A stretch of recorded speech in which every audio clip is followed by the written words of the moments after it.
प्यारे बच्चों, यह डिक्टेशन 500 शब्द की 80 शब्द प्रति मिनट की गति से बोली जा रही है।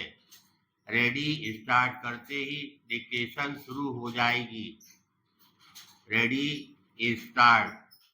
महोदय, समाज में जैसे तैसे जीवन निर्वाह करने की मानसिकता ने काफी नुकसान किया है। फलतः जीवन में उत्साह व आगे बढ़ने की ललक आम लोगों में नहीं पनप पाती। इस प्रकार आम व्यक्ति प्रगति व विकास के प्रति उदासीन रहा है। इस उदासीनता का कारण व परिणाम व्यक्ति का भाग्यवादी होना है। हमारे देशवासी आज भी बुनियादी समस्याओं से ग्रसित हैं। परंपरावादी दृष्टिकोण के कारण बच्चों के विकास पर ध्यान न देकर उन्हें भाग्य के भरोसे छोड़कर अपने साथ काम पर लगा देते हैं। फलतः बच्चों की दिशा ही बदल जाती है। जहाँ बच्चों के खेलने, पढ़ने, खाने व पीने के दिन होते हैं, ऐसे में बच्चों पर जिम्मेदारी, प्रताड़ना, उपेक्षा, आदेशों की बौछार पड़ने लग जाती है। गरीबी के कारण हीनता पनपती है। फलतः गरीब लोग अपने जीवन को अंधकार में मानकर चलते हैं। वे जो कार्य कर रहे होते हैं उसी में अपने छोटे छोटे बच्चों को लगा देते हैं। बच्चे भी माता पिता के प्रति लगाव व ममतावश साथ साथ कार्य करने में अधिक रुचि दिखाते हैं। माता पिता उन कुप्रभावों से अनभिज्ञ होते हैं जो कि बच्चों को श्रम कार्य पर लगाने के बाद बालकों को भुगतने पड़ते हैं। एक गरीब व्यक्ति गरीबी के वशीभूत होकर सब कुछ अपनी नियति मान बैठता है।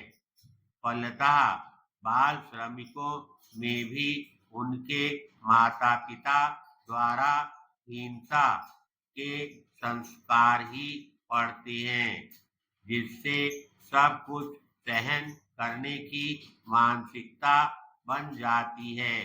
पैराग्राफ।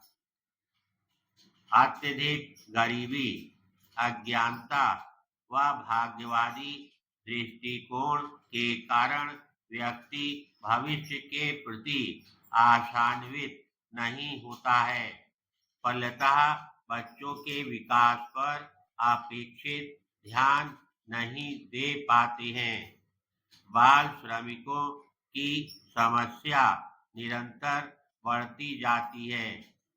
बाल श्रमिकों की समस्या के बढ़ने का सीधा तात्पर्य है कि हम अपने देश के भविष्य को अंधकारमय कर रहे हैं।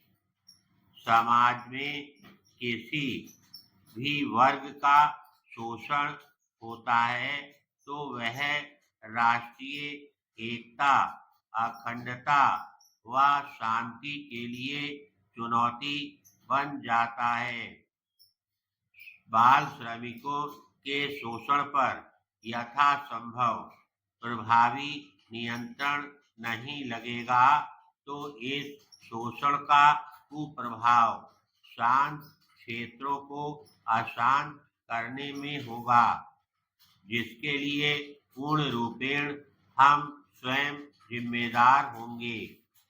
लंबे समय तक शोषण कोई सहन नहीं कर सकता। उसका परिणाम यह होता है कि मरता क्या नहीं करता। यह हमारी भावी चुनौतियां हैं। पैराग्राफ। अब प्रश्न उठता है कि बाल श्रमिकों की समस्या का न्यायोचित समाधान कैसे हो। जैसा कि पहले ही कहा जा चुका है कि बाल श्रमिकों की समस्या हमारी बुनियादी समस्याओं का कारण व परिणाम है।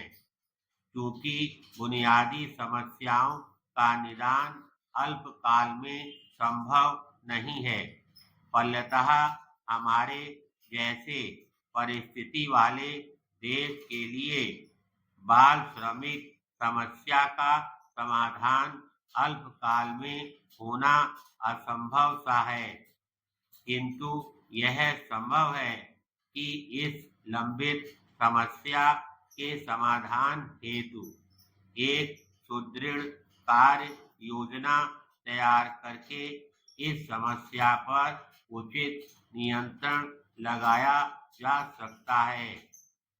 बाल श्रमिकों की समस्याओं का समाधान मात्र सरकारी कानूनों से नहीं हो सकता। निर्धन लोगों के बच्चों के पुनर्वास की व्यापक योजना भी बनाई जानी चाहिए। धन्यवाद।